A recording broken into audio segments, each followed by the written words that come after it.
Chapter 5. Wool and Water.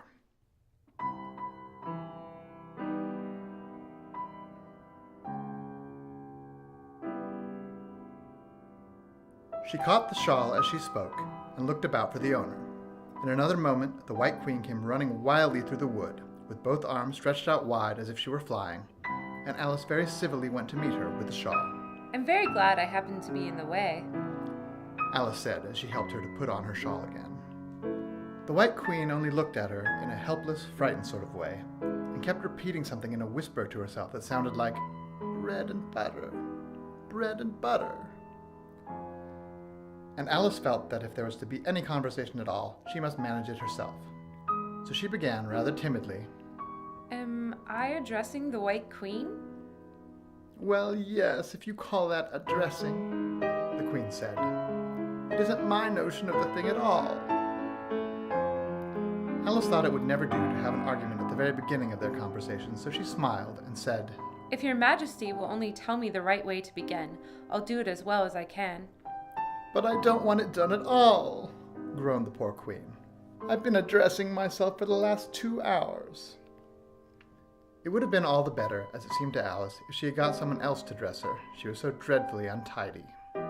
Every single thing's crooked, Alice thought to herself. and she's all over pins. May I put your shawl straight for you? She added aloud. "I don't know what's the matter with it," the Queen said in a melancholy voice. "It's out of temper, I think. I pinned it here and I pinned it there, but there's no pleasing it." It can't go straight, you know, if you pin it all on one side. Alice said as she gently put it right for her. And dear me, what a state your hair is in. "The brush has got entangled in it," the Queen said with a sigh, "and I lost the comb yesterday." Alice carefully released the brush and did her best to get the hair into order. Come, you look rather better now. She said, after altering most of the pins. But really, you should have a lady's maid. "I'm sure I'll take you with pleasure," the Queen said. "2 pence a week and jam every other day." Alice couldn't help laughing as she said, I don't want you to hire me, and I don't care for jam. "It's very good jam," said the Queen. Well, I don't want any today, at any rate. "You couldn't have it if you did want it," the Queen said. "The rule is jam tomorrow and jam yesterday, but never jam today." It must come sometimes to jam today. Alice objected. "No, it can't," said the Queen. "It's jam every other day. Today isn't any other day, you know," I don't understand you. said Alice. It's dreadfully confusing. "That's the effect of living backward," the Queen said kindly. "It always makes one a little giddy at first." Living backward? Alice repeated in great astonishment. I never heard of such a thing. "But there's one great advantage in it, that one's memory works both ways," I'm sure mine only works one way. Alice remarked. I can't remember things before they happen. "It's a poor sort of memory that only works backward," the Queen remarked. What sort of things do you remember best? Alice ventured to ask. "Oh, things that happened the week after next," the Queen replied in a careless tone. "For instance now," she went on, sticking a large piece of plaster on her finger as she spoke. "There's the King's messenger. He's in prison now, being punished, and the trial doesn't even begin until next Wednesday, and of course the crime comes last of all." Suppose he never commits the crime. said Alice. "That would be all the better, wouldn't it?" the Queen said, as she bound the plaster around her finger with a bit of ribbon. Alice felt there was no denying that. Of course it would be all the better. She said. But it wouldn't be all the better as being punished. "You're wrong there, at any rate," said the Queen. "Were you ever punished?" Only for faults. said Alice. "And you were all the better for it, I know," the Queen said triumphantly. Yes, but then I had done the things that I was punished for. said Alice. That makes all the difference. "But if you hadn't done them," the Queen said, "that would have been better still. Better and better and better." Her voice went higher with each better, till it got quite to a squeak at last. Alice was just beginning to say, There's a mistake somewhere. When the Queen began screaming so loud that she had to leave the sentence unfinished. "Oh! Oh! Oh!" shouted the Queen, shaking her hand about as if she wanted to shake it off. "My finger's bleeding. Oh! Oh! Oh! Oh!" Her screams were so exactly like the whistle of a steam engine that Alice had to hold both her hands over her ears. What is the matter? She said, as soon as there was a chance of making herself heard. Have you pricked your finger? "I haven't pricked it yet," the Queen said, "but I soon shall. Oh, oh, oh." When do you expect to do it? Alice asked, feeling very much inclined to laugh. "When I fasten my shawl again," the poor Queen groaned out. "The brooch will come undone directly. Oh, oh." As she said the words, the brooch flew open, and the Queen clutched wildly at it and tried to clasp it again. Take care! Cried Alice. You're holding it all crooked. And she caught at the brooch, but it was too late. The pin had slipped and the Queen had pricked her finger. "That accounts for the bleeding, you see," she said to Alice with a smile. "Now you understand the way things happen here." But why don't you scream now? Alice asked, holding her hands ready to put over her ears again. "Why, I've done all the screaming already," said the Queen. "What would be the good of having it all over again?" By this time it was getting light. The crow must have flown away, I think, said Alice. I'm so glad it's gone. I thought it was the night coming on. "I wish I could manage to be glad," the Queen said. "Only I never can remember the rule. You must be very happy living in this wood and being glad whenever you like." Only it is so very lonely here.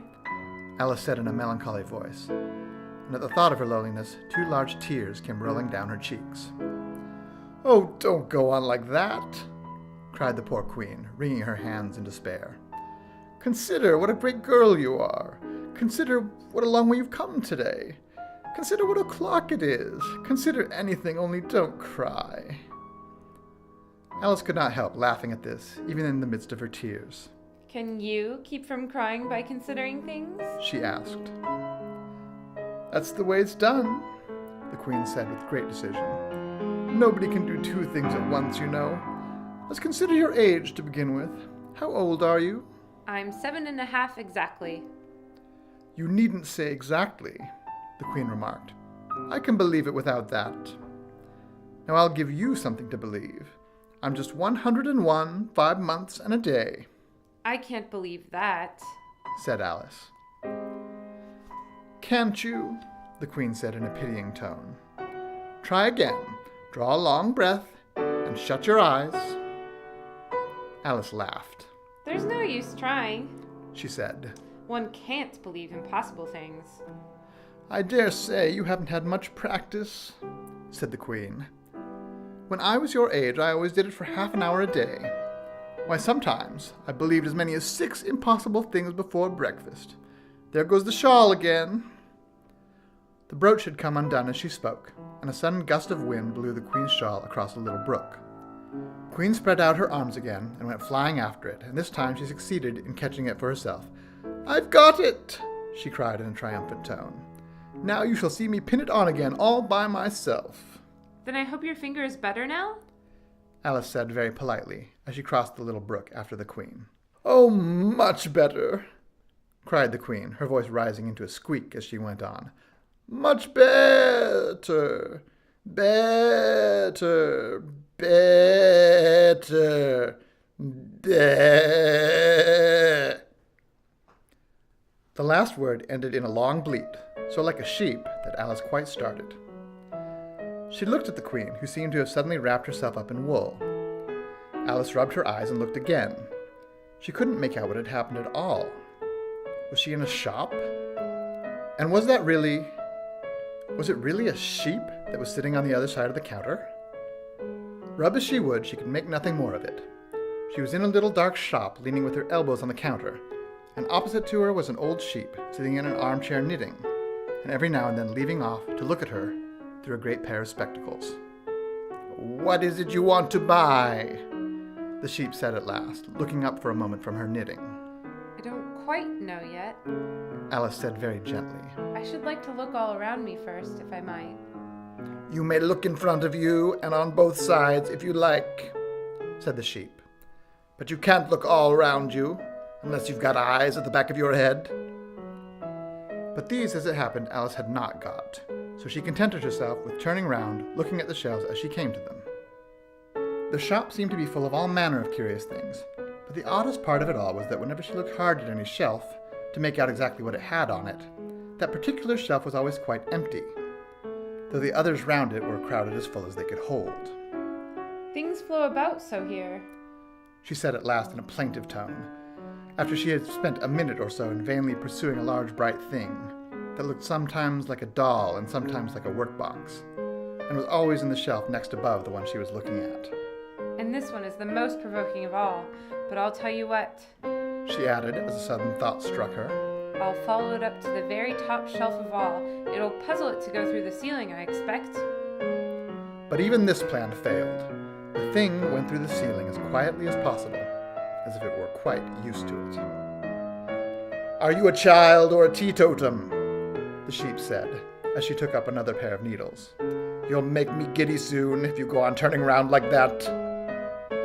She was now working with 14 pairs at once, and Alice couldn't help looking at her in great astonishment. How can she knit with so many? The puzzled child thought to herself. She gets more and more like a porcupine every minute. Can you row? The sheep asked, handing her a pair of knitting needles as she spoke. Yes, a little, but not on land, and not with needles.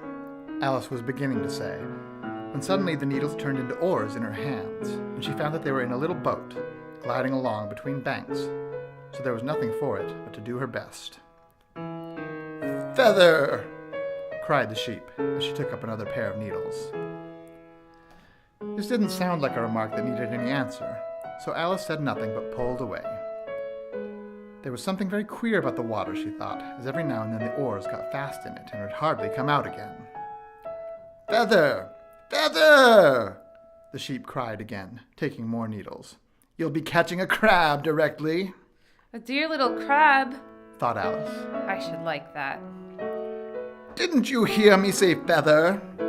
The sheep cried angrily, taking up quite a bunch of needles. Indeed I did, said Alice. You've said it very often and very loud. Please, where are the crabs?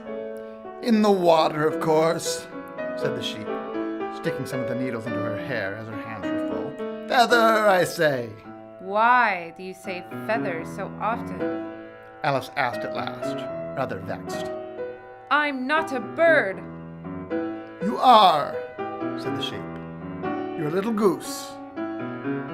This offended Alice a little, so there was no more conversation for a minute or two, while the boat glided gently on, sometimes among the beds of weeds, which made the oars stick fast in the water worse than ever, and sometimes under trees, but always with the same tall riverbanks frowning over their heads.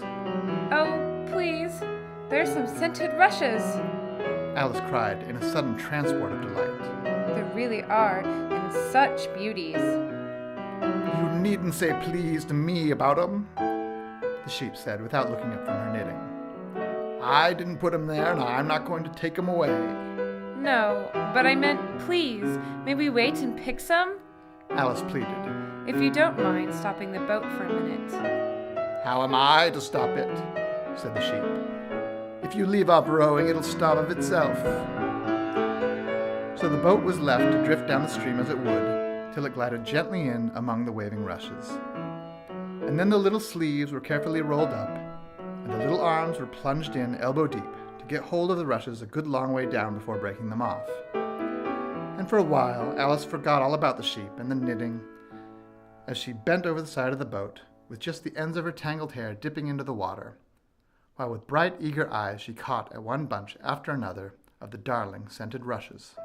I only hope the boat won't tipple over, she said to herself. Oh, what a lovely one, only I couldn't quite reach it. And it certainly did seem a little provoking. Almost as if it happened on purpose, she thought. That though she managed to pick plenty of beautiful rushes as the boat glided by, there was always a more lovely one that she couldn't reach. The prettiest are always further, she said at last, with a sigh at the obstinacy of the rushes growing so far off, as with flushed cheeks and dripping hair and hands, she scrambled back into her place and began to arrange her newfound treasures. What mattered it to her just then that the rushes had begun to fade and to lose all their scent and beauty from the very moment that she picked them? Even real scented rushes, last only a very little while, and these being dream rushes melted away almost like snow, as they lay in heaps at her feet. But Alice hardly noticed this. There were so many other curious things to think about. They hadn't gone much farther before the blade of one of the oars got fast in the water and wouldn't come out again, so Alice explained it afterward. And the consequence was that the handle of it caught her under the chin. And in spite of a series of shrieks of, "Oh, oh, oh!" from poor Alice, it swept her straight off the seat and down among the heap of rushes. However, she wasn't a bit hurt, and was soon up again. The sheep went on with her knitting all the while, just as if nothing had happened. "That was a nice crab you caught," she remarked, as Alice got back into her place, very much relieved to find herself still in the boat. "Was it? I didn't see it," said Alice, peeping cautiously over the side of the boat into the dark water. "I wish it hadn't let go. I should so like a little crab to take home with me." But the sheep only laughed scornfully and went on with her knitting. "Are there many crabs here?" said Alice. "Crabs and all sorts of things," said the sheep. "Plenty of choice, only make up your mind. Now what do you want to buy?" "To buy?" Alice echoed in a tone that was half astonished and half frightened. For the oars and the boat and the river had vanished all in a moment, and she was back again in the little dark shop. "I should like to buy an egg, please," she said timidly. "How do you sell them?" "5 farthing for 1, 2 for 2, the sheep replied. "Then 2 are cheaper than 1? Alice said in a surprised tone, taking out her purse. "Only you must eat them both if you buy 2, said the sheep. "Then I'll have 1, please," said Alice as she put the money down on the counter. For she thought to herself, "They mightn't be at all nice, The sheep took the money and put it away in a box. Then she said, "I never put things into people's hands. That would never do. You must get it for yourself." And so saying, she went off to the other end of the shop and set the egg upright on a shelf. "I wonder why it wouldn't do," thought Alice, as she groped her way among the tables and chairs, for the shop was very dark toward the end. "The egg seems to get further away the more I walk toward it. Let me see. Is this a chair? Why, it's got branches, I declare. How very odd to find trees growing here. And actually, here's a little brook. Well, this is the very queerest shop I ever saw." So she went on, wondering more and more at every step, as everything turned into a tree the moment she came up to it, and she quite expected the egg to do the same.